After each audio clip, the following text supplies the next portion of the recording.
Diabetes వ్యాధిగ్రస్తులు ఇంట్లో తీసుకోవాల్సిన చర్యలు లేదా జాగ్రత్తలు. డయాబెటిస్ రోగి రోజు వ్యాయామం చేయాలి. క్రమం తప్పకుండా ఆరోగ్యకరమైన ఆహార నియమాలు పాటించాలి. అలా చేస్తే కొంతవరకు బ్లడ్ షుగర్ను అదుపులో ఉంచుకోవచ్చు. వాటి సమస్యల నుండి కూడా చాలా వరకు విముక్తి పొందవచ్చు. డయాబెటిస్ ఆహార నియమాలు. మంచి ఆహార నియమాలు పాటించడం వల్ల బ్లడ్ షుగర్ ని అదుపులో పెట్టవచ్చు.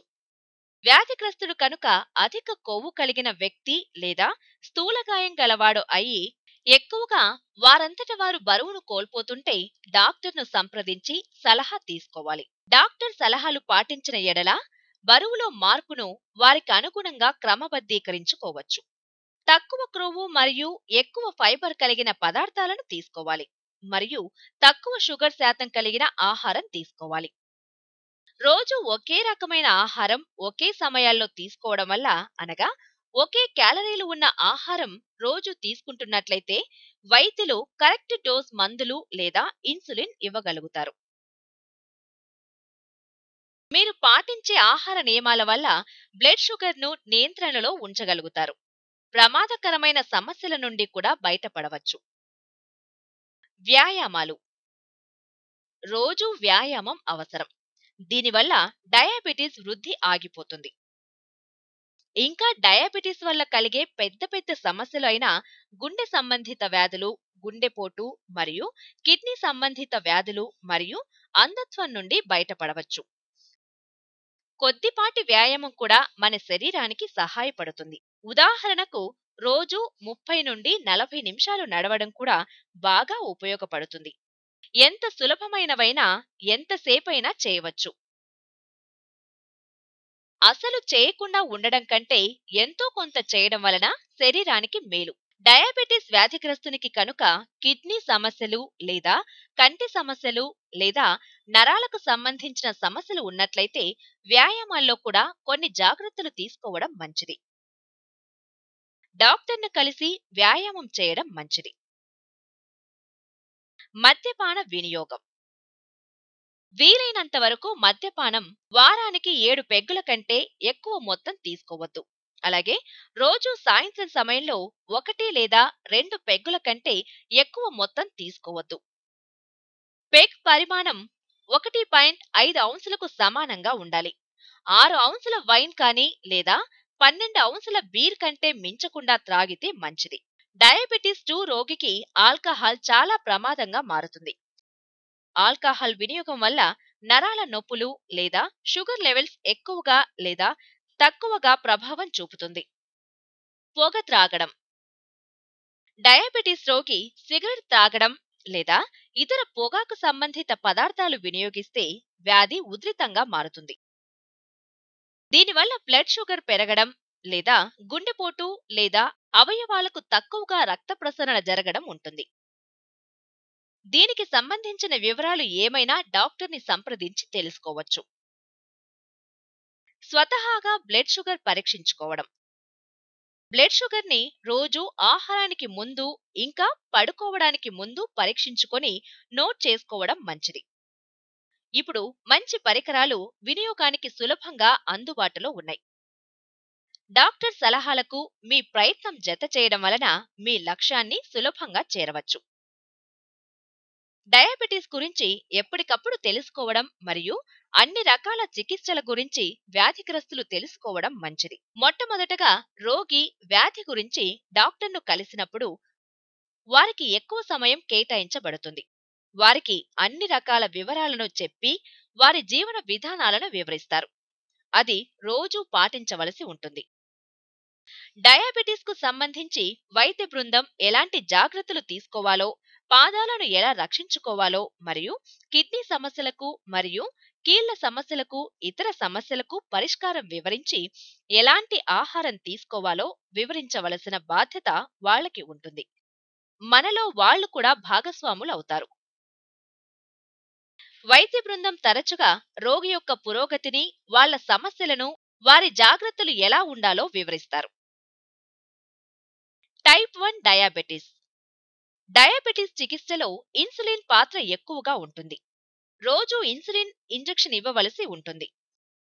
వారికి షార్ట్ యాక్టింగ్ ఇన్సులిన్ మరియు లాంగ్ యాక్టింగ్ ఇన్సులిన్ ఇస్తుంటారు. ఇన్సులిన్ ఖచ్చితంగా చర్మానికి క్రింది భాగంలో ఇవ్వవలసి ఉంటుంది. అది కనుక మన నోటితో తీసుకోబడినట్లయితే అది రక్తంలో కలవక ముందే మన పొట్టలో ప్రభావం కోల్పోతుంది. ఎక్కువ మంది డయాబెటిస్ వ్యాధిగ్రస్తులు సొంతంగా ఇంజెక్షన్ తీసుకుంటారు. ఒకవేళ వేరే ఎవరైనా వారికి ఇంజెక్షన్ ఇస్తున్నట్లయితే వారు లేనప్పుడు వాటిని ఎలా వాడుకోవాలో తెలుసుకోవాలి. అనుభవం ఉన్న డాక్టర్లు ఇన్సులిన్ ను ఎలా భద్రపరచాలో, ఎలా ఇంజెక్ట్ చేసుకోవాలో మనకు చూపిస్తారు.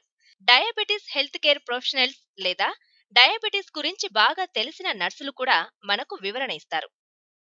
సాధారణంగా ఇన్సులిన్ 2 లేదా 3 ఇంజెక్షన్ల ద్వారా భోజన సమయాలకు దగ్గరగా ఇవ్వబడుతుంది. లాంగర్ యాక్టింగ్ ఇన్సులిన్ మాత్రం రోజుకు 1 లేదా 2 సార్లు మాత్రమే ఇవ్వబడుతుంది. కొంతమంది ఇన్సులిన్ ని కొద్ది మొత్తంలో శరీరంలోకి పంప్ చేసుకుంటుంటారు. తగినంత బ్లడ్ షుగర్ కంట్రోల్ కోసం ఇలా చేస్తుంటారు.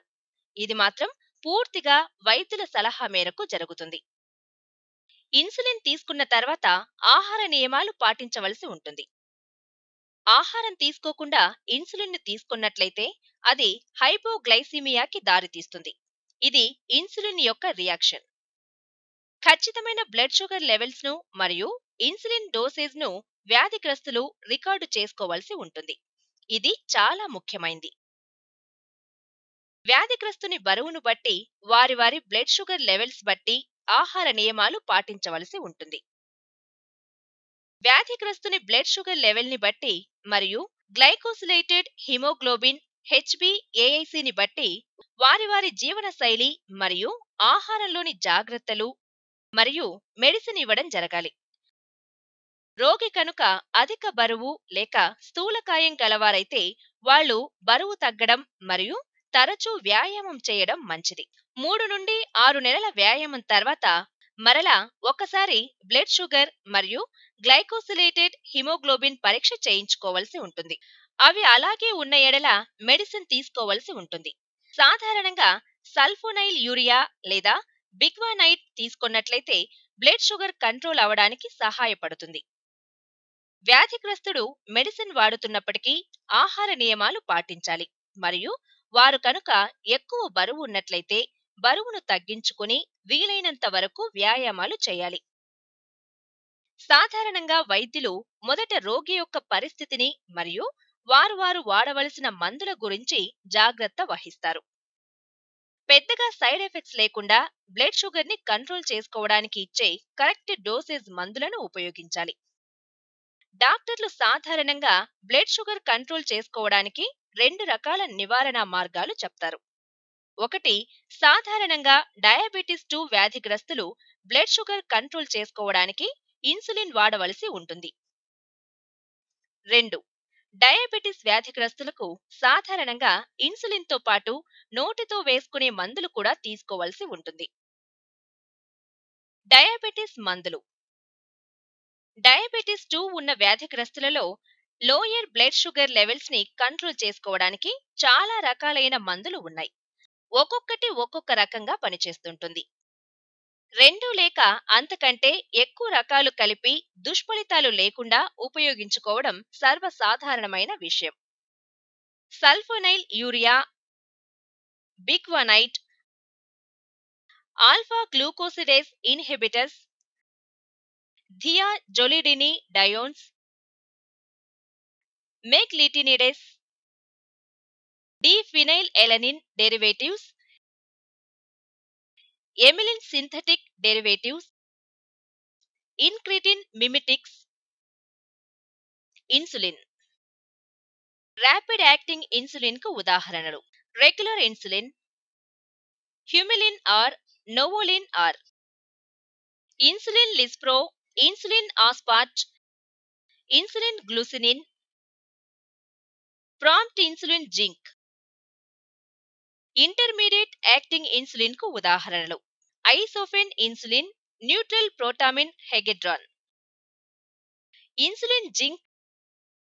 లాంగ్ యాక్టింగ్ ఇన్సులిన్ యొక్క ఉదాహరణలు extended insulin zinc insulin, insulin glargine, insulin డెటెమెర్,